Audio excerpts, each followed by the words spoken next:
Hello everyone, एक बार फिर से आप सबका बहुत बहुत स्वागत है एसजी ऑनलाइन क्लासेस में। इस वीडियो का टॉपिक है Bihar board class 10 non Hindi की बुक किसले भाग 3 का पार्ट नंबर 17 खुशबू रचते हैं हाथ, जो कि एक कविता है अरुण कमल जी की।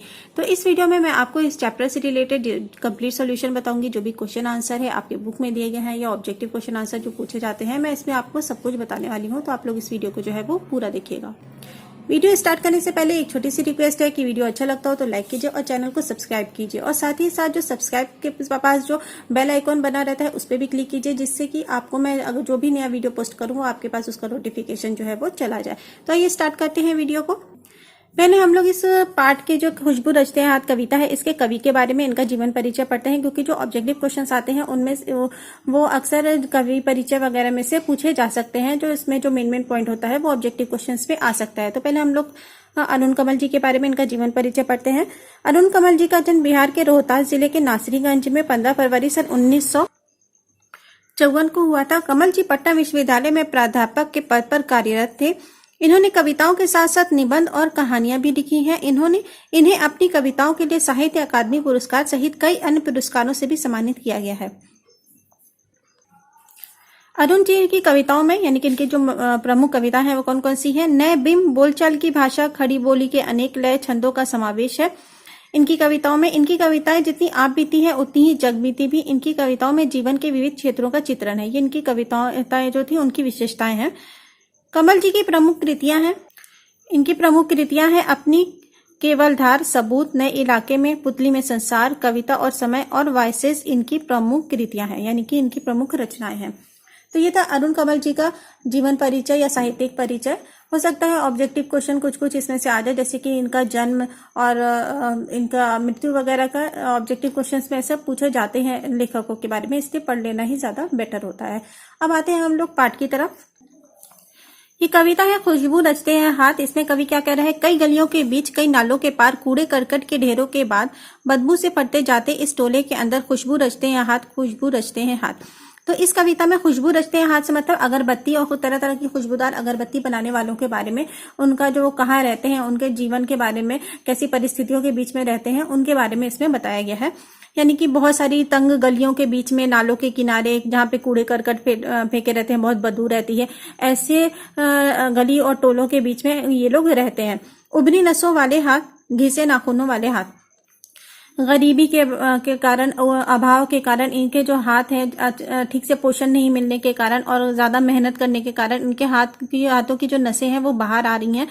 और क्योंकि इतने ज्यादा इनके दुर्बल यानी कि दुबले हो चुके हैं हाथ, इतने कैसे बूढ़ों के हाथ आप लोग देखते होंगे तो कैसे नसें जैसे उभरी रहती हैं कमजोरी की वजह से, तो ऐसे इनके हाथों की नसें जो है वो उभर रही हैं। नाखून एकदम काम कर करके घिस गए हैं। पीपल के पत्ते से नए नए हाथ, यानी कि छोटे बच्चों के छोटे छोटे गोल गोल हाथ। जूही की डाल से खुशबूदार हाथ, नई नई लड़कियों के जो कोमल कमसीन हाथ होते हैं। गंदे किटे पिटे हाथ, जख्म से फटे हाथ, खुशबू रचते हैं हाथ, खुशबू रचते हैं हाथ। यानी कि इस तरह से बड़े बूढ़ों के हाथ हो, चाहे बच्चों के हो, चाहे लड़कियों के हो, इस तरह के हाथ हैं, सब मिल करके क्या कर रहे हैं, यही हाथ जो है वो आपके घरों को खुशबूदार बनाने वाली अगरबत्तियों को जो है वो बनाते हैं, आपके घर को खुशबू देने का काम करते हैं। जो कवि है इन्होंने उस गरीबी से लोगों को रूबरू कराने की कोशिश की है कि देखिए आपके घरों में जो इतनी जब अगरबत्ती जलाई जाती है तो कैसे महक सब तरफ फैल जाती है, आपको कितना अच्छा लगता है, लेकिन वो जो महक है वो किन परिस्थितियों से होकर के आप तक पहुंच रही है उसको आप लोग को बताने की जो है वो कोशिश की है। आगे कवि कहते हैं, यही इस गली में बनती है मुल्क की मशहूर अगरबत्तियां। इन्हीं गंदे मोहल्लों के गंदे लोग बनाते हैं केवड़ा, गुलाब, खस और रातरानी अगरबत्तियां। यानी कि इन्हीं गंदी गलियों से जो मशहूर अगरबत्तियां होती हैं वो बन करके लोगों के घरों में जाती हैं। दुनिया की सारी गंदगी के बीच दुनिया की सारी खुशबू रचते रहते हैं हाथ, खुशबू रचते हैं हाथ, खुशबू रचते हैं हाथ।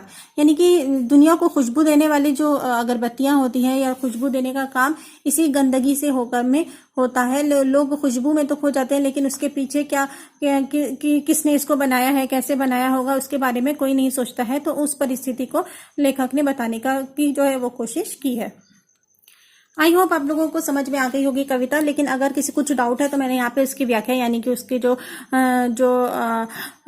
खुलासा है उसको भी लिख दिया है व्याख्या। प्रस्तुत कविता खुशबू रचते हैं हाथ अरुण कमल की रचना है। यह कविता वंचित लोगों और गरीबों की स्थिति को रेखांकित करती है, यानी कि बताने का कोशिश करती है। अगर आपके में सब्जेक्टिव क्वेश्चंस में या 5 नंबर का जो आता है उसमें अगर आ जाता है कि इस कविता की व्याख्या कीजिए, तो आप इसको लिख दीजिएगा। और इसलिए भी मैंने लिख दिया ताकि आपको और अच्छे से ये इस कविता को समझने में आसानी हो। कई गलियों, नालों, कूड़े करकट के ढेर के बीच एक टोले में छोटे छोटे बच्चे अगरबत्ती बना रहे हैं। उनके हाथों की नसें उभरी हुई हैं, नाखून घिस चुके हैं। पीपल के पत्ते जैसे हाथ वाले छोटे छोटे बच्चे खुशबू रच रहे हैं, यानी कि अगरबत्तियां बना रहे हैं, यानी वे खुशबू वाली अगरबत्तियां बनाते। इसी गली में मशहूर अगरबत्तियों का निर्माण होता है। इन्हीं गंदे मोहल्लों के गंदे लोग केवड़ा, गुलाब, खस और रातानी जैसी अगरबत्तियां बनाते हैं। दुनिया की सारी गंदगी के बीच दुनिया की सारी खुशबू की रचना छोटे छोटे बच्चे कर रहे हैं या गरीब लोग हैं वो कर रहे हैं। तो यही इस पाठ की व्याख्या है, जैसे कि मैंने अभी आपको बताया भी था।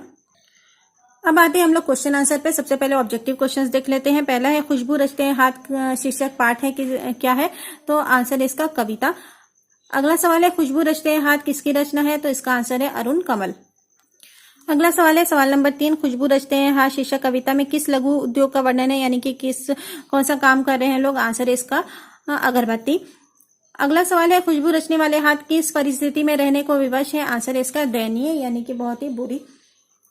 नेक्स्ट क्वेश्चन, खुशबू रचते हैं हाथ शीर्षक पाठ में कैसे हाथों का वर्णन हुआ है, आंसर है इसका श्रम से कठोर हाथ, यानी कि मेहनत करने वाले हाथों का।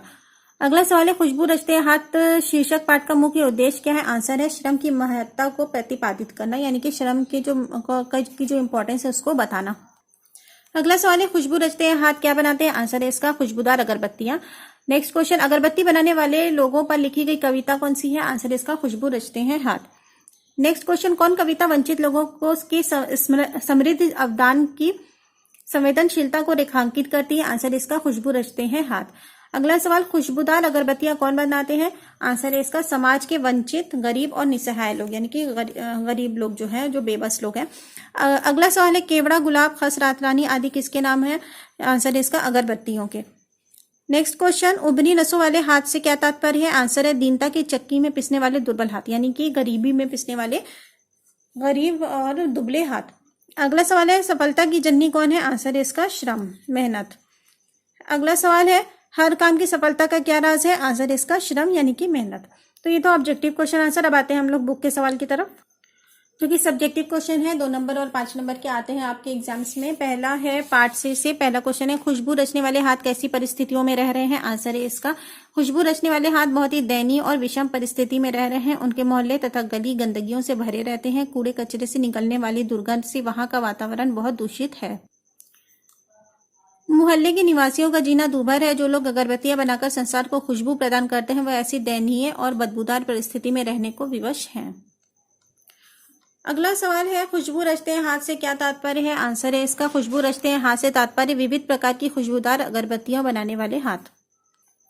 तो ये था पार्ट से क्वेश्चन, जो 2 क्वेश्चन आपकी बुक में दिए गए हैं। अगली एक्सरसाइज है पार्ट से आगे से क्वेश्चन। इसमें पहला सवाल है आपके विचार से इस कविता का मुख्य उद्देश्य क्या हो सकता है, इसका आंसर है हमारे विचार से इस कविता का मुख्य उद्देश्य गरीब लोगों, दयनीय और विषम परिस्थितियों में रह रहे लोगों को, जो लघु उद्योगों में जुड़े लोगों की परिस्थितियों की जानकारी देना है। जो कि कवि ने जो हम लोग को उसकी जानकारी देने का कार्य किया है कि जो हम लोग के घर में अगरबत्तियां बना रहे हैं, जो सुगंधित कर रहे हैं, लेकिन वो असल में किस तरह की परिस्थिति में रहते हैं, उनकी गरीबी को, उनके हालात को बताने की कोशिश की है।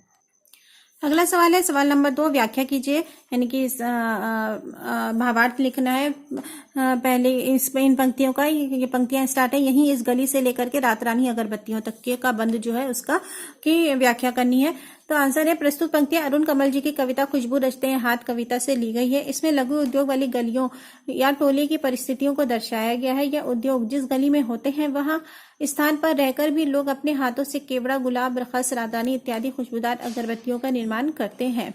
यानी कि खुद तो लोग गंदगी में रहते हैं, दूषित वातावरण में रहते हैं, लेकिन दूसरों के घरों को महकाने का काम करते हैं। अगला सवाल है निम्नलिखित प्रश्नों के उत्तर दीजिए। का है, पहला है उभरी नसों वाले हाथ से का क्या अर्थ है, यानी कि जो कवि है उभरी नसों वाले हाथ से क्या कहना चाह रहे हैं, आंसर है इसका अगरबत्ती बनाने वाले गरीबों का हाथ लगातार काम करने के कारण हाथों की नसें उभर आई हैं। वंचित जीवन के कारण ये हाथ समय से पहले बूढ़े हो रहे हैं, कवि ये कहना चाह रहा है। यानी कि उनको ना अच्छा पोषण वाला खाना मिलता है, ना उनके हाथों को किसी तरह की देखभाल मिलती है। तो जब ताकत ही नहीं रहेगी, ऐसी इस परिस्थिति में रहने को मजबूर रहेंगे लोग, तो हाथ क्या होंगे, वो ऐसे कमजोर दिखेंगे। तो कवि का जो है वो अर्थ यही है। नेक्स्ट है खा, पीपल के पत्ते से नए नए हाथ से क्या का क्या अर्थ है? आंसर है इसका पीपल के पत्ते के नए नए हाथ से तात्पर्य छोटे छोटे बच्चों के कोमल गोल गोल हाथ।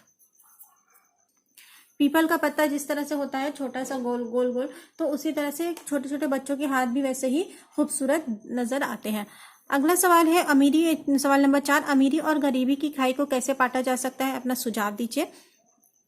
तो आंसर है अमीरी और गरीबी की खाई को हम आपसी भाईचारा और सौहार्द से पाट सकते हैं। एक दूसरे की मदद करके हम अमीरी और गरीबी के बीच की खाई को पाट सकते हैं। यानी कि जिसके पास है वो जिसके पास नहीं है उसकी सहायता करे, तो इससे हम अमीरी और गरीबी की जो खाई है उसको कुछ कम करने की कोशिश कर सकते हैं। अपने से जिसके पास नहीं है उसकी मदद करके, उसकी ज़रूरतों को पूरा करके। तो ये था इस चैप्टर का कंप्लीट सॉल्यूशन। आई होप आप लोगों को अब इसमें कोई परेशानी नहीं होगी। अगर ऐसा कोई होता है या पॉइंट आपको नहीं समझ में आता तो प्लीज़ मुझे कमेंट सेक्शन में जाके बताइए।